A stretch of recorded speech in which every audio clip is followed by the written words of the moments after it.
Hey everyone, welcome back to Today in Tech.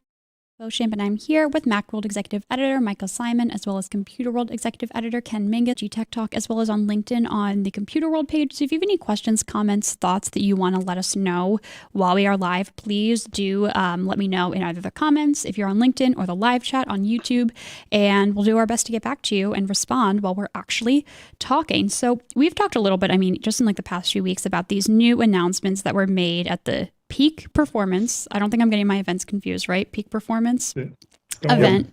And the two E's. Yes. Yeah. Peak is in not peak is in, top. And so we've talked a little bit about some of the things. We have briefly mentioned the studio display, but it feels like now, it's been getting some pushback. It's been getting some frustration. So I kind of feel like what's going on with it? What's the general consensus?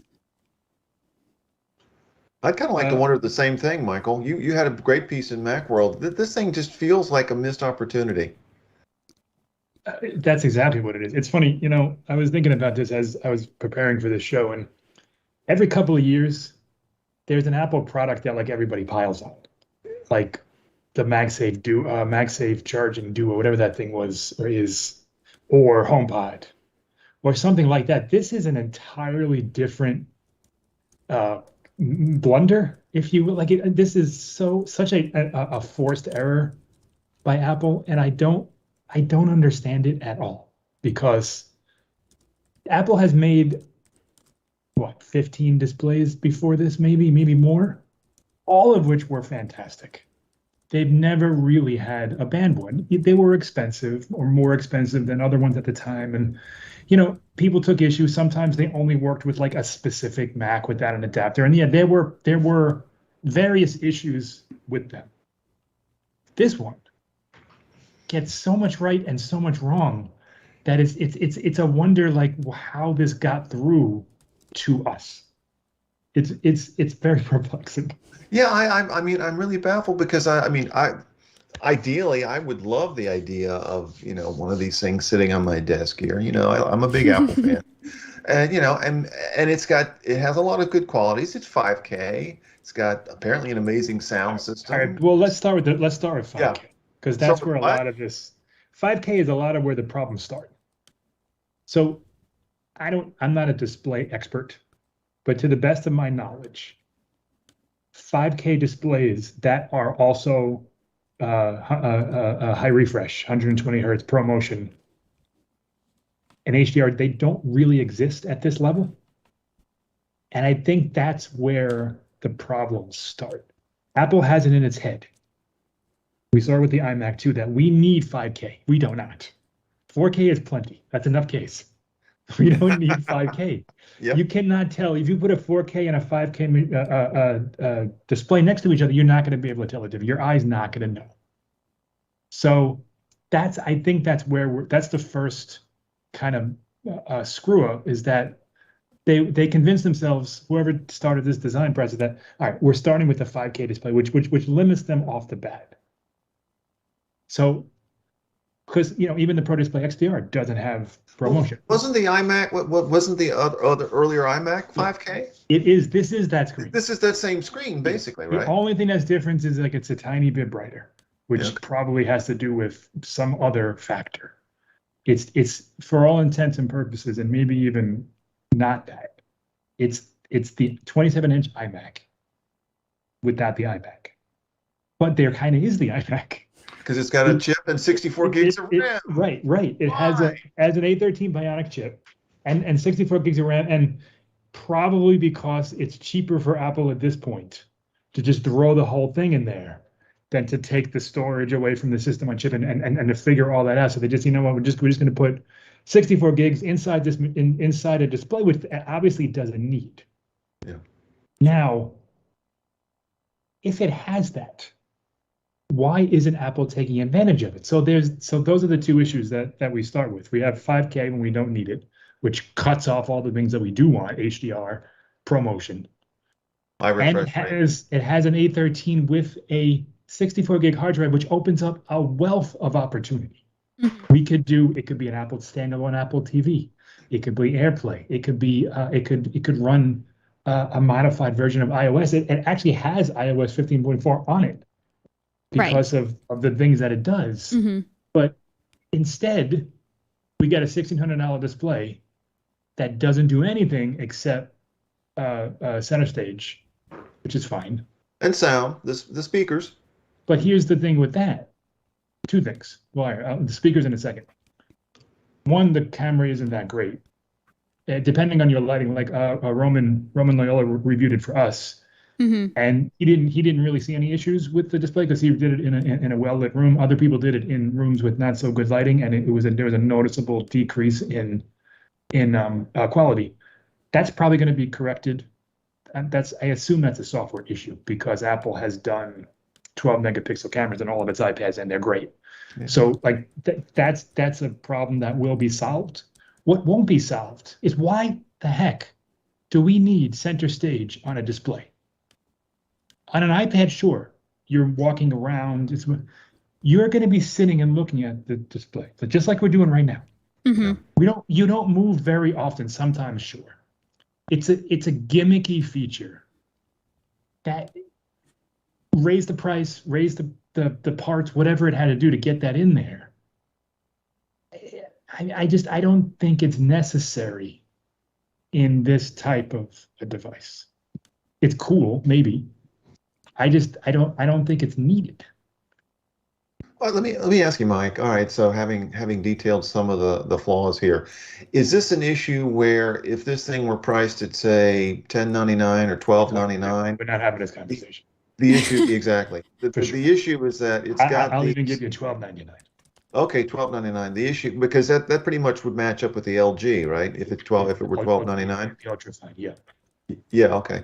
So, we should also note that it comes with a stand that allows you to tilt it, but you can't raise it up and down. That's another $300. $400.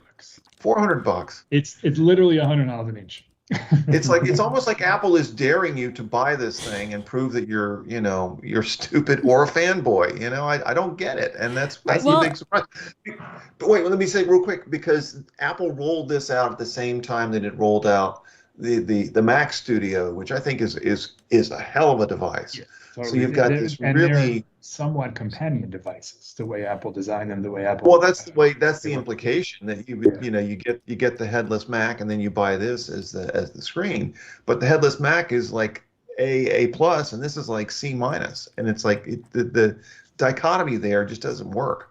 So we actually have one of our viewers on YouTube, and they said, this is killing my buzz. I have one of these in order. Did I make a mistake? No, well, it depends on what that person wants, and also what they have to spend on a machine. If they're stretching their budget to get this display, I would say, yeah, cancel the order and get something that's cheaper and maybe a larger display, maybe a high refresh, whatever it is. If you can afford it and you don't necessarily care about the issues that we're talking about, it's still, as the display part of it is top notch. We gave it 4 stars, mostly on the back of the quality of the actual display. It is a fantastic display. We've seen them in the iMac. That 27-inch iMac is great. It's a great panel. Color accuracy, fantastic. Brightness, fantastic. But it's not as good as, say, the XDR display on the iMac, on the iPad Pro. It's not as good as the displays we just got on the MacBook Pros, because it's missing ProMotion. It's missing the localized dimming. Blacks aren't as deep because it's an LCD. There are issues, but unless, like I said, you're going to be paying for this thing for 5 years and you really stretch your budget and you can't afford it, I think you'll absolutely like it as a display. Sure. It's just what we're saying is it could have been so much better. Exactly. Yeah. To your point, Michael, you're right. The display is fine. I think where you and I are looking at this is that given Apple's penchant for, if not perfection, at least giving buyers something really special for their money. And this Apple could have done so much more with this, that for the $16.99 price, To me, it falls short. $15.99. Don't That'd be make it more $15.99. expensive than Sorry. But yeah, and so you're getting, we were talking before, spatial audio and really good speakers. Okay, that's fine. I don't know how many people use their display as a speaker. Maybe they don't because the speakers are generally terrible. So in this case, yeah, you're getting really good speakers, really good sound, and Hey Siri support. Okay, that's so fine. I guess, you're probably connecting it to a Mac, so you're getting that anyway on the Mac itself. But okay, fine, that's fine. So there's a couple of features that you don't get on other displays. Certainly not any that are way less, or even we'll talk about the ultrafine, because that was the same price, same panel, or very, very, very similar panel. You didn't get any of that stuff. You got a camera that was really bad, and you got a speaker that was barely audible. So this is definitely an upgrade from that. The design is nice. I don't know why it's so thick. It's strange. Maybe for the audio, the acoustics. That's the only thing I can think of, Are you because talking about the depth of the? yeah, it's very thick. Not the bezels, because the bezels are thick too. The bezels are pretty thick, not outlandishly thick. I could live with them. Okay. The ones in the Pro Display are pretty thick too, and the iMac, they're in line with that. But the thickness of the actual device, like the screen, it's like an inch, which I have to assume has to do with the acoustic. Yes, because if you look at the iMac, obviously it's like penciled in comparison. So there's got to be a reason why it's so thick. It's not the camera. I mean, the iMac has a camera too. It doesn't need to be that thick. Like with the MacBook Pro, the reason why we don't have the Face ID stuff is because it's a little bit too thick. It's not like, it doesn't need to be an inch thick. So there's something going on there. They did some tear downs at iFixit, and they haven't really kind of delved into the hows and the whys. But if you take it apart, I mean, it looks like an iMac. It's got a logic board. It's got speakers. It looks like an iMac. That's, what I wanted to ask real quick. You made a point earlier that maybe this was some idea that this could be literally an Apple TV, because it's got the storage on board, the 64 gigs. It's got the chip. It runs iOS 15.4, 15.3. Is it possible that Apple might at some point announce that No. Here's a question for you. Has Apple ever added functionality like that to a product? Ever? No, but I mean, I'm trying to come up with any kind of logic for why. They would have announced brutal. If they're going to do that. No, but he's right. It'll be Studio Display 2, and you'll have to buy another $600. I'm fumbling around for any kind of rational reason that this has this weird mix of features. Both some of them really nice and some of them really mediocre. It's just not an Apple. I think they just didn't. It's just not their best work. I don't know how to say it. I mean, everybody makes mistakes. Everyone strikes out. And again, it's not bad. We gave it 4 stars. Yeah. It's a great display. It just falls short of what it could be. For $1,600, that's when you start looking at, like, wait a minute, why is it all this stuff here? What are we doing? Why do we need that? Why do we need that? What am I paying for? And that's the issue. If it was $12.99, $14.99 for the height adjustable, boom. Yeah, you got it. It's a little bit too. It's a lot bit too. $400 is a lot. It's just too much. For $1,600, you could go buy a 55-inch LG OLED TV. Absolutely. It might not have a camera, but it would be the most amazing screen you've ever used in your life. For that money, you can get an incredible display. And then you can buy a webcam for $100. Yeah, right. So buy a Razer Pro webcam, buy a Thunderbolt dock, and you got it. Yeah. So we have the person who originally asked the question, they said, they can afford it and that they're most interested in the quality of the display itself. Okay. And I think most people who will buy it, that's going to be good. Yeah. Okay. Yeah. But Chris, our director here in the studio, was saying, for that price, he would get an HP Dream Color for color accuracy. Honestly, as I do this right now, I have a Samsung, I don't know, 29-inch or something. It's 4K. Is it studio display quality? Not in the slightest. It's plastic. I don't care. I paid $300 for it, and I would do it again. But if I cared about color accuracy and that type of stuff, the Apple Studio Display absolutely should be considered, because If that's the what you prioritize, and it's not just size and moving stuff around on your desktop. If you need that kind of color accuracy and brightness and clarity and all that stuff, absolutely go check out the Studio Display, because the display part of it, best in class. It's everything else that's and I will also say, and this is something that I think factors in when people are looking at Apple products and evaluating them in terms of the look.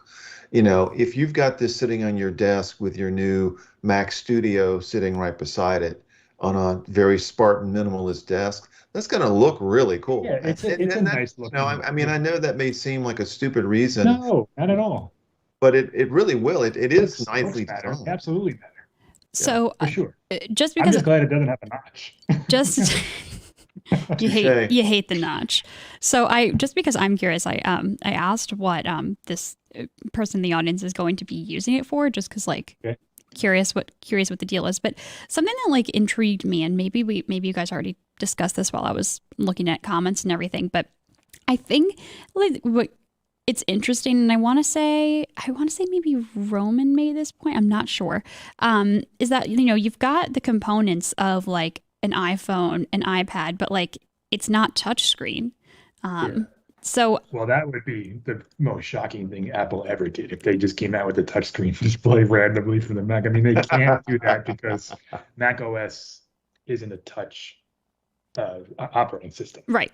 So that would change the game completely. And I'm obviously not surprised they didn't do that. And just because it has an A13 doesn't mean that you can just pop a multi-touch on there. Right. Yes, of course. There's a lot of steps there, but you can't help but think, well, if it's a big giant iPad, why can't I just reach out and touch it, right? Kind of. It's people are going to wonder that once. I wrote about it, because it's all the pieces are there. There's a lot of really cool pieces in this thing. They just put together all wrong. Yeah. Mm-hmm.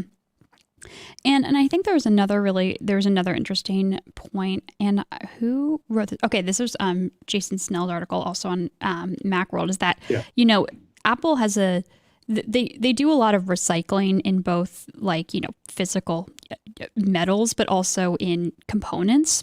Yeah. And it was interesting to see his display, and the title of his article, I'll link it in the chat for anyone who wants to read it, is, the Studio Display is what happens when Apple's recycled tech goes too far. So it is a lot of recycling. I don't know. I think I just thought that was an interesting using point. Old parts, basically.